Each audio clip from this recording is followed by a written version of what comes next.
আসসালামু আলাইকুম। আমরা চলে আসলাম মাওয়া ফেরিঘাটে। এখানে আমরা 3 পিস ইলিশ নিলাম।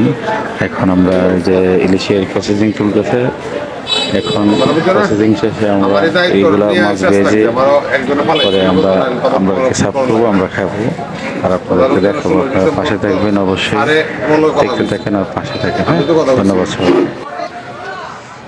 প্রত্যেকটা মাছ দিয়ে আপনার 8 পিস করবো আর লেজ দিয়ে ভর্তা করবো আর মাথাটা দুটা ভাগ করে আমাদেরকে ভেজে দিবে।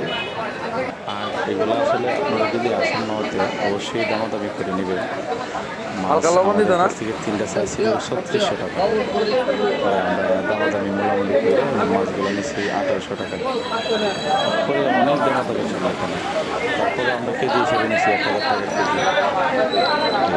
1000 টাকা কেজি নিচ্ছি, প্লাস 1 কেজি আসতেছে। এখানে কিন্তু আপনার প্রত্যেকটা বিলে আলাদা আলাদা মাছের একটা বিল, বাইজে দিলে একটা বিল, আর তেলের জন্য আলাদা বিল, মশলার যে গ্যাস ব্যবহার করে এটা প্যাকেজের ভিতরে 300 টাকা নিচে তেলের প্যাকেজটা 3টা মাছ বেশি এই মশলাটি মাখায় দিব বাইজে দিবে। আমরা কাছ থেকে 300 টাকা নিবে আর কি সার্ভিস চার্জ।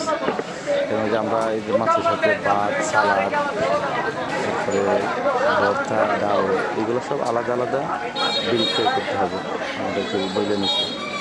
এখানে চোখ কান খোলা নিয়ে আপনারা কেনাকাটা করবেন, শুধু একটু কথা না বলেন তা আপনার পকেট খালি করে সবাই এরা রেখে দেবে, কারণ এরা এত এক্সপার্ট।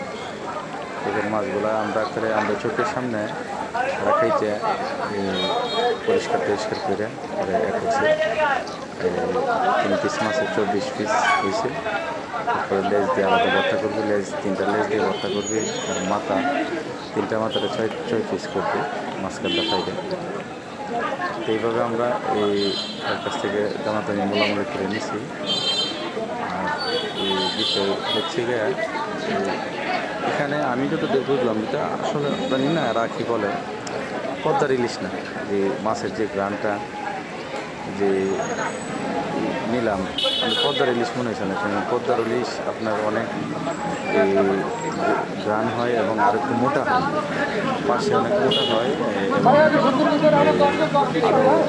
অন্যরকম একটা ফ্লেভার আছে। যেমন কাটলে আবার মাছগুলো মাছের একটা ফ্লেভার আছে না, এরকম ফ্লেভার আমরা পাইছি জানি না এরা কীরকম একটা চাহিদা। পদ্মার ইলিশ 100% পদ্মার ইলিশ, একেবারে অথেন্টিক এদের বাসও আর কি। কেউ যদি মিথ্যা কথা বলে তার সাথে তার